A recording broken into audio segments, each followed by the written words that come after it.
Alright, welcome back folks.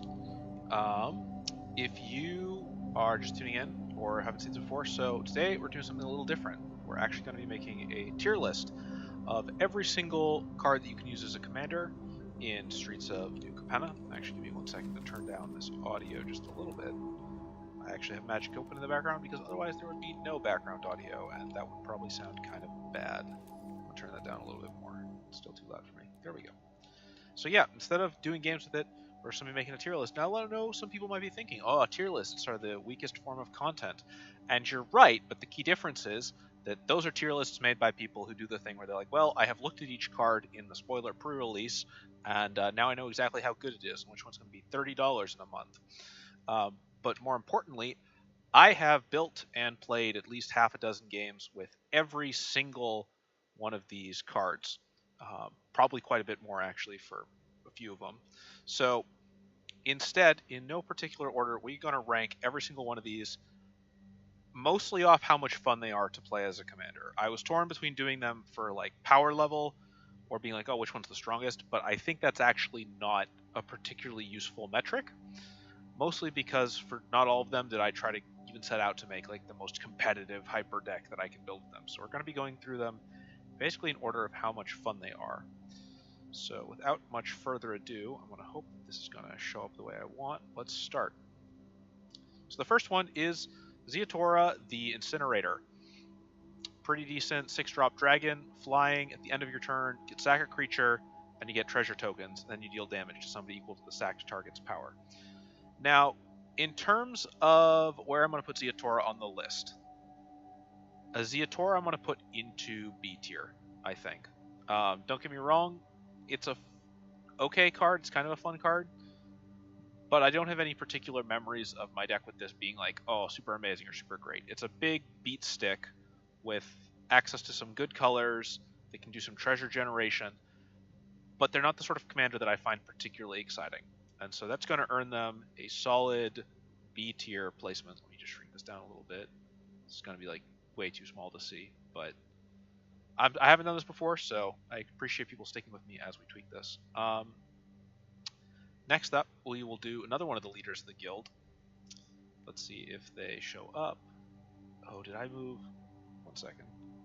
I think I might have... that doesn't inspire confidence. Let's see. Alright, so this should have just moved just Zeatora. Yes. So then if I do... Okay, yep, there we go. Okay, so instead of moving one layer, I moved every single one of them, which was not what I wanted to do. But let's just put Zeatora back where she belongs in the acceptably decent B tier and move on to our second one. Show me a moves!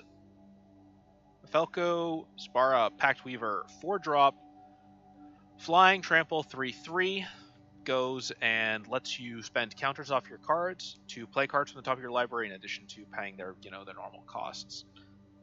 Falco's going to go in S tier, actually, which I know might be a little bit surprising to some people, but I liked this card a lot.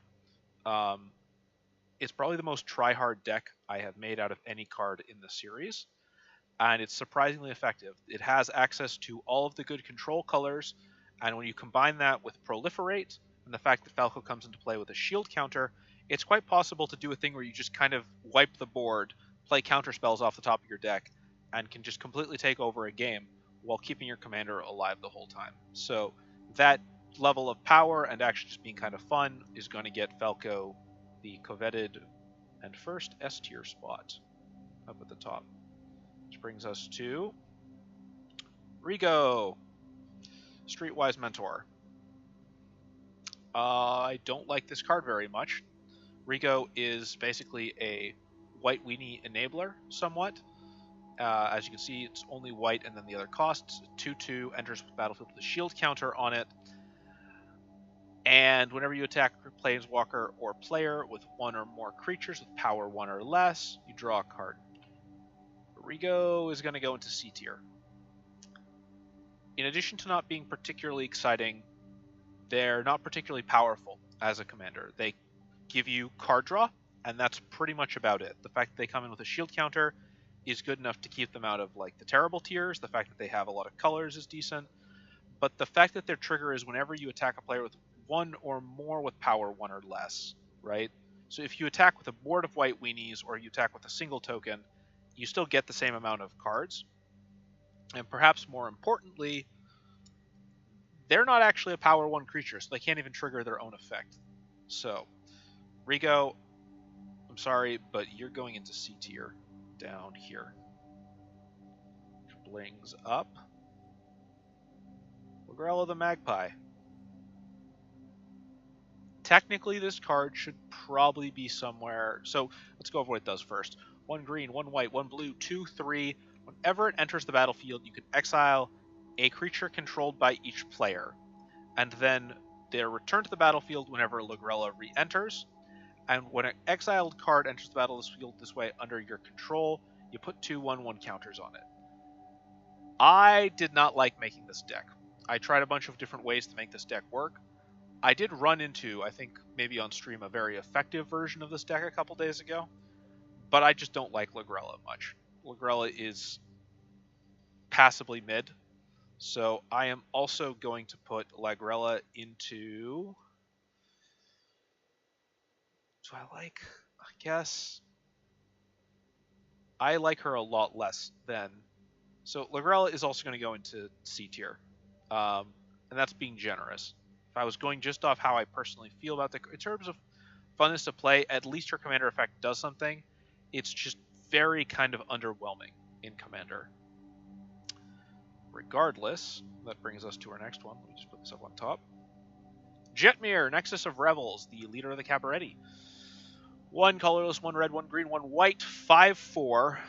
Doesn't have any keywords, but when you control at least 3 creatures, creatures you control get +1, +0, and Vigilance. Control at least 6, +1, +0, and Trample. Control at least 9, +1, +0, and Double Strike. Jetmir is actually quite a lot of fun. I had a lot of fun playing this deck. It obviously plays as just sort of a blitz, rundown, burst, but it's fun, and that's what this tier list is about. Is it the smartest thing in the world? No. If you play the token-based version of it, are you kind of a weenie? Yes. Yes, you are, and you're a bad person. Does it die really quickly to board wipes? If you're not on the play and they play the turn 4 Wrath of God, just kiss your odds goodbye. But it's fun, even if it is just very simple, straightforward aggro, earning Jetmir the first spot in A. Which brings us up to Ginny Fey, Jetmir's second, the rare slotted second in command card for the Cabaretti.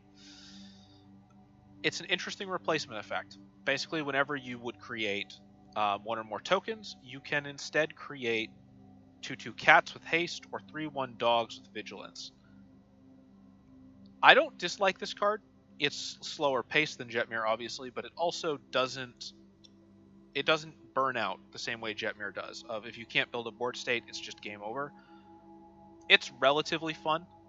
I am going to put Ginny Fey next to Ziatora in B tier.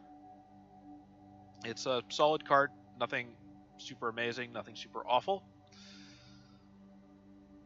So, next up, Ognis, the Dragon's Lash. This is probably going to sound kind of weird. I like this card a lot, actually. I don't necessarily love... Let's go over it again, as usual. 1 colorless, and then 1 red black, 1 red, 1 green red. So basically, red scoped. Whenever a creature you control with haste attacks, create a tapped treasure token. So basically, get a big board state of haste, swing in, build a bunch of treasures, and then hope that your opponent doesn't remove all your artifacts by the next turn. I liked Ognis. Ognis was fun. You could probably do a little bit more with it. The fact that the treasure tokens enter tapped does make it a little bit less powerful, but it was fun. I am actually going to put Ognis... I like treasure-based decks. Where do you belong? So between A or B? A or B? Ognis is going to get the first straddling the line placement of sitting just kind of in the middle. In fact, we'll make it a little bit bigger. It can sit right there. and be very special and important. We might reevaluate that later. However, it's time to bring up the next one. Mr. Orfeo, the Boulder. Whenever you attack, double target creature's power until the end of the turn. I feel like this one's pretty self-explanatory. 3 colors, one of the... An effect that's actually kind of fun and interesting to take advantage of. I believe that when I built this, I did just creatures with trample. B tier. There's not a lot to write home about here with Orfeo. It's not a bad card, but it's also not a crazy fun commander. It's a simple, straightforward effect. Can be neat to build around. Yeah. Which brings us to Xander, the Collector. So if you saw the thumbnail for this video, you're probably going, well, is he clickbaiting or is he actually going to do it? So I am 100% going to do it. I'll just say it right now. Xander is F tier. This is a surprisingly unimpressive card as a commander. Now, I bet a bunch of people are wondering, why is this F tier? Because you're going to see that I'm going to put, for some of the other cards that will end up in F tier, there's going to be a couple things that will be pretty much the same with them. Xander is an F tier because he actually doesn't do all that much. He takes a stupid amount of mana to play in colors that don't really have ramp. In addition, when you play him, and when he does any of his effects, they're not all that impressive. I tried to build a couple things with it. We'll go over what he does real quick. He's a 7-drop. When he enters the battlefield, your opponent discards half of the cards in their hand. When he attacks, they mill half their deck. And when he dies, they sacrifice half their non-land permanents. Now, there's an important word I left out about all those abilities, and that is rounded down. And it's also kind of why Xander sucks. So if you play him into your opponent having 4 cards, they discard 2 cards, which makes him a 6/6 that does nothing else attached to like a Mind Seize or something.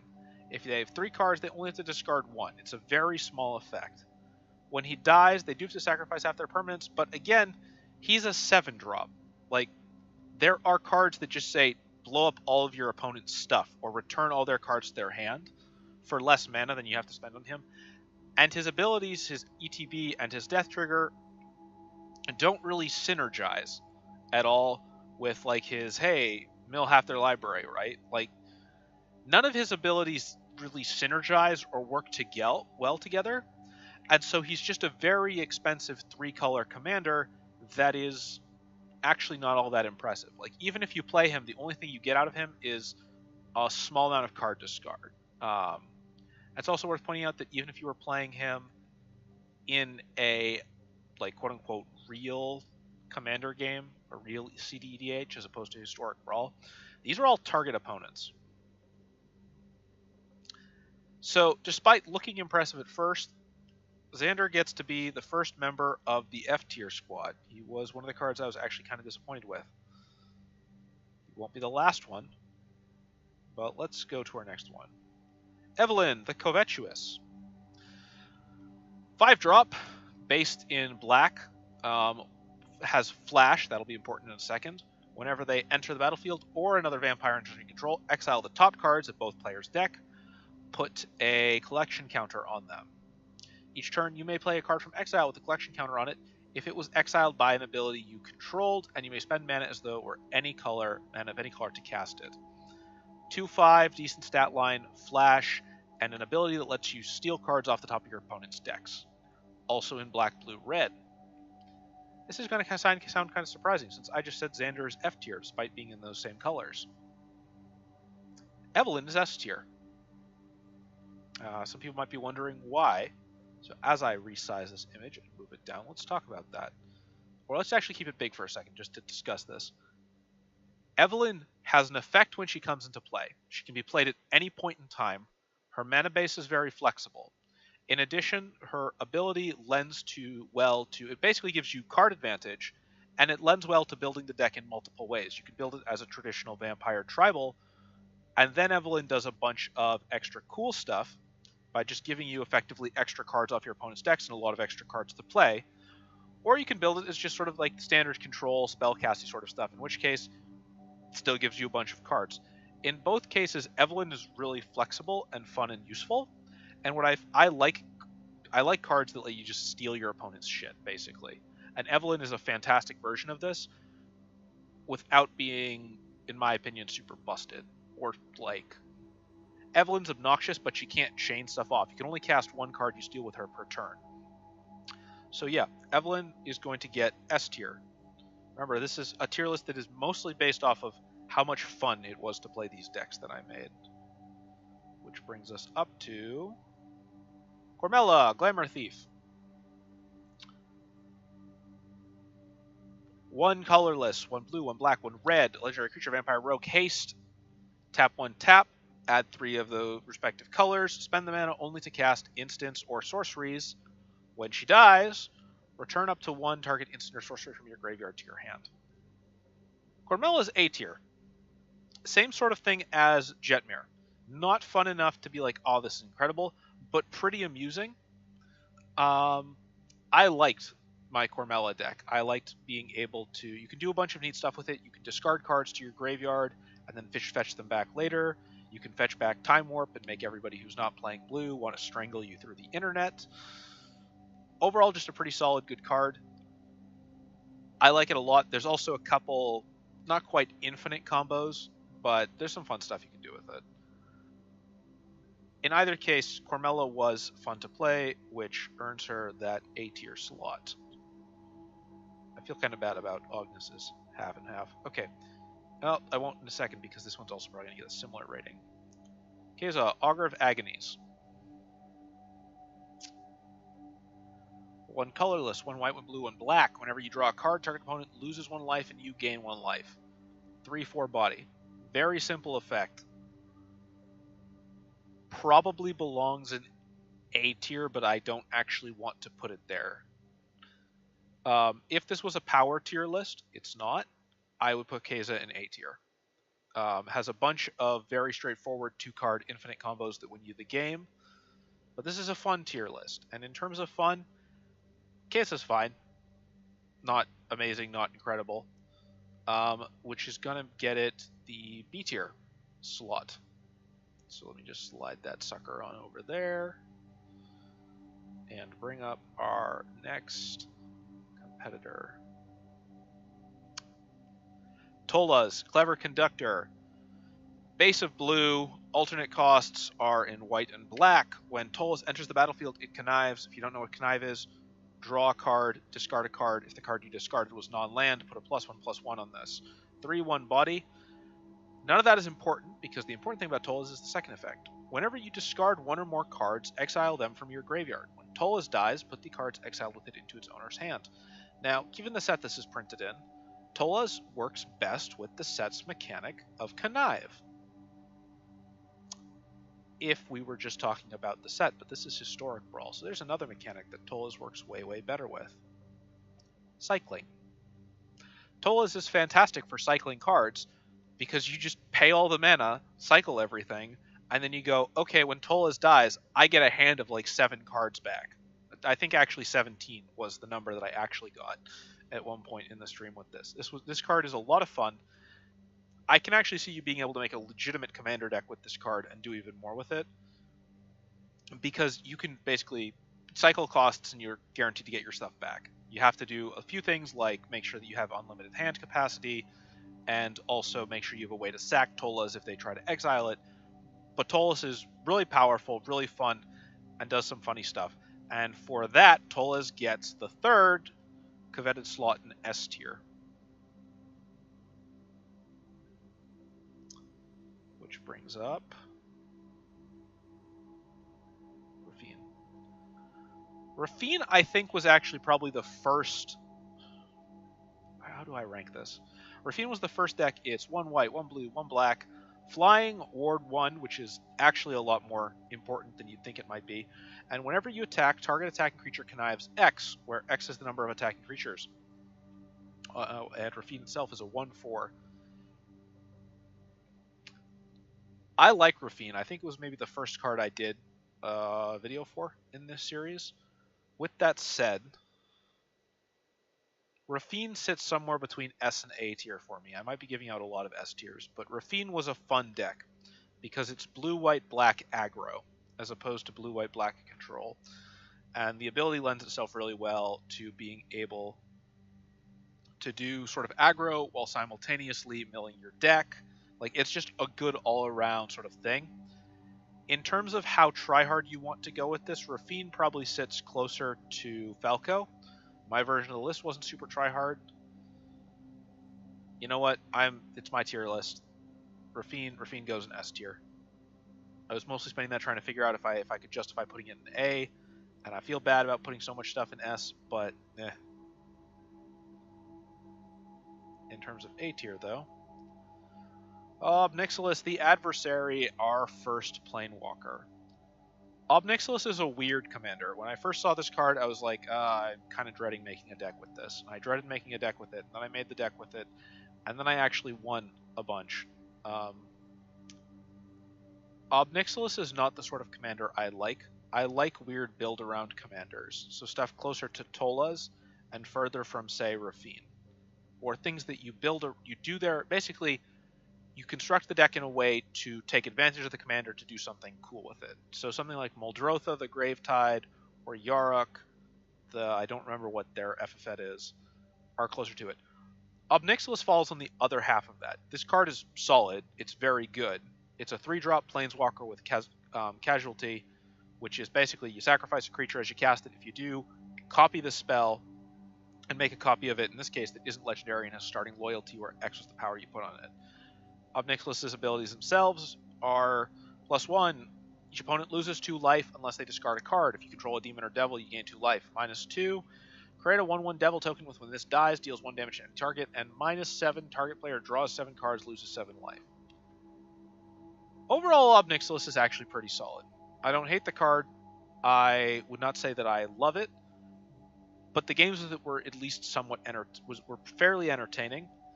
And I wasn't really bored during them. It's just this isn't the sort of commander I like as much. But in terms of fun, Obnixilis gets to sit in A tier, making them the highest ranking and only Planeswalker currently there. But don't worry, they're going to be both outranked and have another card higher very soon. Jaxis the Troublemaker. I hate this card. I hate this card so much, and I hate it. Unlike most times when I hate a card because I hate playing against it. And I can come up with very clever reasons that when I do things like play Wrath of God, it's tactical and clever. And when my opponent does things like board wiping me repeatedly, they're a jackass. I hate Jaxis the Troublemaker, not because I hate playing against it, it's just a terrible card. So much that I actually wrote a big blog post on this, and I will summarize very quickly why I don't like Jaxis the Troublemaker. Jaxis the Troublemaker is a much worse version of Kiki-Jiki Mirror Breaker, for multiple reasons. Reason 1, as a commander, Jaxis costs a lot of mana, and the ability also costs mana, and Jaxis doesn't have haste. So this means if you don't want to immediately be sacrificing Jaxis, you have to play them, hope they survive a turn, and then come back the next turn. Good luck doing that in mono red. You have no protection tools. You're playing mono red. Additionally, Jaxis is just a worse version of Kiki-Jiki. They don't have haste. They can't copy everything, and you have to pay an additional cost to do the copy with them. And their stat line is atrocious. For a 4-drop, they're a 2/3, which means that they get blown up by other mono red decks really quickly. They get destroyed really quickly. Their ability, and perhaps most importantly, their ability can only be triggered as a sorcery. So Jaxis' ability is a purely offensive ability. You can't do it at any other point in time. And finally, even if you can blitz them into play, Jaxis is probably a fine card in decks where you're allowed to have like 4 copies of it and be like, blitz 1, do something cool with it, and then have more plans for the future. As a commander, terrible commander, hate this card, hate playing it, F tier. I might even move Xander up to D tier just to express. In fact, I will do that real quick. Because Xander's just kind of terrible, but I don't actively loathe this card. I actively loathe Jaxis. Also because, like, when I first saw Jaxis, I was like, oh, this is really cool red copying of stuff. I'm really excited for this. Garbage. Alright, who should we do next? Let's do this one. Gieda, Font of Hope, otherwise known as What If We Strapped Arcane Signet directly onto an angel? 1 colorless, 1 white, 2/2 flying vigilance. Each other angel you control enters the battlefield with a 1/1 counter on it for each angel you already control. Tap to add 1, spend mana only to cast angel spells. Gieda occupies the same sort of role as Jetmir, which is to say that I'm going to put them in A tier. They're perfectly fine to play, but there's really only, as far as I can tell, like one deck you can make with them, which is Angel Tribal. It's very interesting that Angel Tribal has its own like dedicated commander now, but there's not much else about it. Like, they're fun to play, but they don't lead to a bunch of other things. They don't necessarily enable everything, but they still get that A tier slot. Like, they were fun, more fun than not. Let's do Errant, Street Artist. 1 drop, Flash, Defender, Haste, tap 2, tap, copy target spell you control that wasn't cast. You may choose new targets for the copy. Errant serves a similar role to Jaxus. They copy uncast spells, Jaxus copies creatures. There's a weird sort of pairing there. However, Errant is going to rank higher than Jaxus in F tier because Errant can actually kind of do the ability. With that said, as a commander, Errant is not great. Do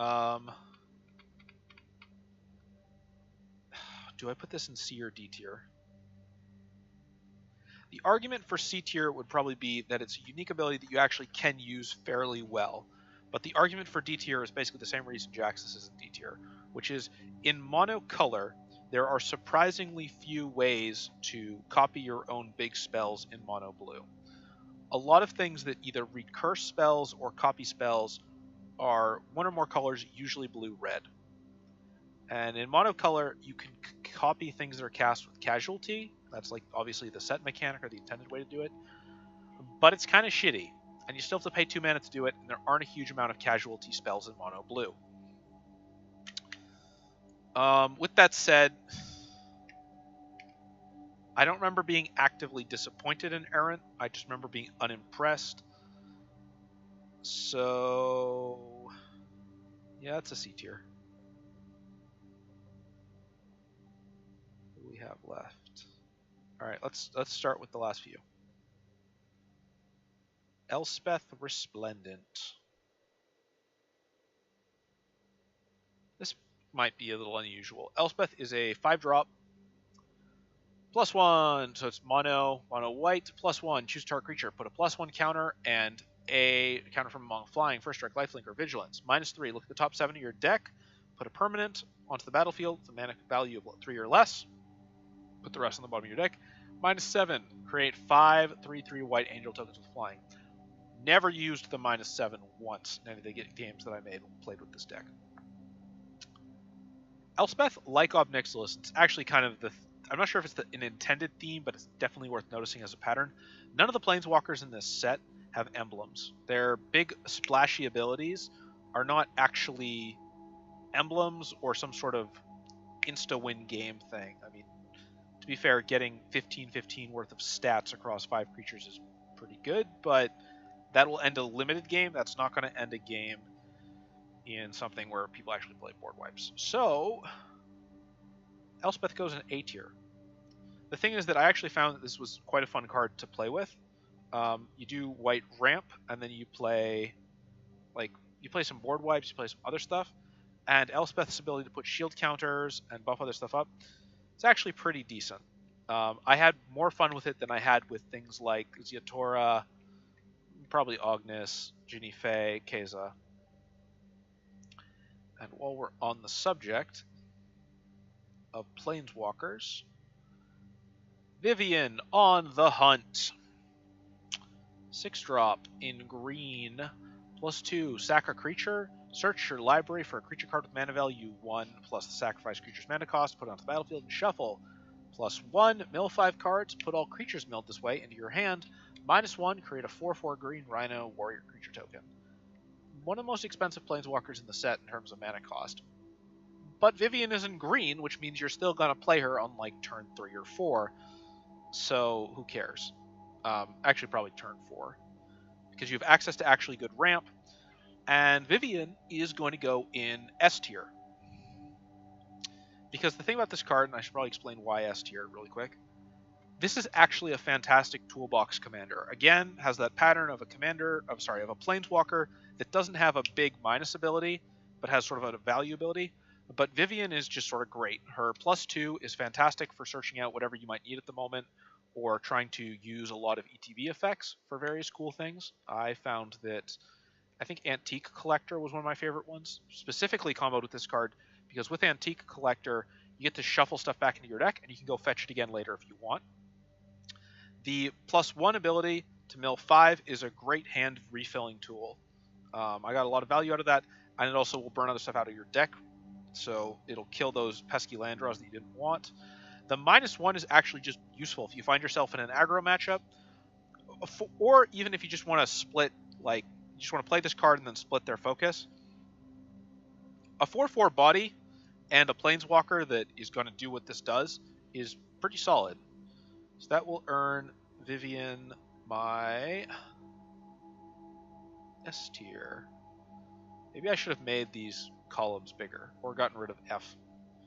There's always room for improvement. In either case, there is only one card left to place on this tier list.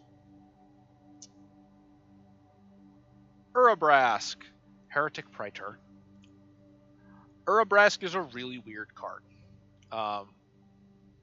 There's a lot of things I could say about the Phyrexian Praetors, but most of it is me just sort of being like, let's talk about lore and how I'd like to see cards that are designed for alchemy in this cycle done. But we're not going to do that today. We're just going to rank this card as a commander. Mono red and Urabrask's mono red 4/4 haste for 5. Beginning of your upkeep, you exile the top card of your library. You may play it until end of turn before your draw step. In addition, at the beginning of your opponent's upkeep, the next time they would draw a card this turn, they instead will exile the top card of the library, and they can play it till the end of the turn. So Urabrask is effectively a really weird sort of red control, and I had an argument with this friend about this, about like, oh, is this any good? Is it not any good? I actually rather liked playing Urabrask. Urabrask, it's not high A tier, it's definitely low A tier, but after the disappointment that was Jaxus, Urabrask actually lends itself well to some interesting games. It's not the most powerful thing in the world, but it's cool to see. And so maybe I would say that this is pretty accurate to my experience of New Capenna. So we'll just go over it real quick. I'm just gonna, cool. Let me lock the rest of these. In S tier, we have Falco Spara for the ability to just have access to a lot of good colors, build a solid control deck, that also allows you to play off the top of your deck for neat hand advantage, combined with the fact that do a little bit of proliferate on those shield counters, and being in the right colors to take advantage of proliferate, even in the fairly limited pool for historic Brawl and Arena, means that you can make a commander that's basically indestructible until they actually exile it. And when they try to play the exile it, you just play your counterspell because you're playing blue. Evelyn the Covetous for basically letting you play your opponent's deck, which is always a good time, and also having multiple deck styles available. Tola's the Conductor for letting you have a 17-card hand, which I think is very funny. Rafine for just being kind of a powerhouse of aggro in a set of colors that usually aren't a powerhouse of aggro. And Vivian for being a surprisingly cool toolbox commander, even though they don't necessarily look like a traditional planeswalker. So those are the S tier, and I guess we'll do the F tier. F tier, it's just Jaxus. Assuming I pronounced their name right. Yep. Yeah. In F tier, it is just Jaxus, the absolutely miserable, for just being a garbage card. That in theory looks really cool, but in practice is just a piece of crap. And is not worth playing. a monocolored piece of crap that is a worse version of Kiki Jiki Mirror Breaker. Let's not move all those. Whoops. And will make you regret that you crafted them. The real reason that Jaxus is F tier is because they look like they should be really cool. And then when you actually play them, you discover that they're just complete garbage. I think that's pretty much everything that I have to say on this. 1 second to toggle something. Sorry, excuse me, a bit of a stuffy nose. In either case, that is my list. In terms of if I had to only craft one of the, if I was to make a real commander deck with one of these, I would probably try to do Tolas, just because I think they lend themselves to the sort of thing I like the most, which is just general wacky hijinks. And what's more wacky than having like 30 cards in your hand? In terms of ones that I will probably keep playing the most, just sort of for fun, that I enjoy playing, Vivian and Evelyn are both up there. In terms of ones that I will play against my tryhard friend, you know who you are. You may even be watching this video. It's going to be Falco, because I want access to board wipes, counter spells, and exile, and also screw you and all your decks. I'm going to try to win. So Falco is definitely the most tryhard. And I think that pretty much wraps up this list. So Battle for Baldur's Gate, I think, comes out tomorrow. I don't know if it comes out tomorrow on Arena or not. If it does, I will probably try to stream a few drafts from that. If you liked this, I think at least enough few people like this series, to be honest. I will probably keep making more Commander videos. I'm not sure if I'll try to make historic Brawl decks for every single person in Battle for Baldur's Gate, but I might. If you like this stuff, if you've got feedback, if you disagree with me over my placements and want to fight about it in the comments, leave me a comment on the video. If you like the stuff and you want to see more of it, just subscribe. I don't usually do tier lists. I probably won't. They won't ever. Tier lists are the weakest form of content, especially when they involve rating things that you haven't actually done or played. So anybody who makes a tier list on a set before it comes out, unless they are labbing to the point of no return, I no longer respect them as a person. They're fun to make, they're fun to speculate about, but they're not very useful, and they're weak content. So until next time, take care. That'll be the end of the stream. And if you like my stuff, please subscribe. If you don't like my stuff, argue about it with me in the comments. And until next time.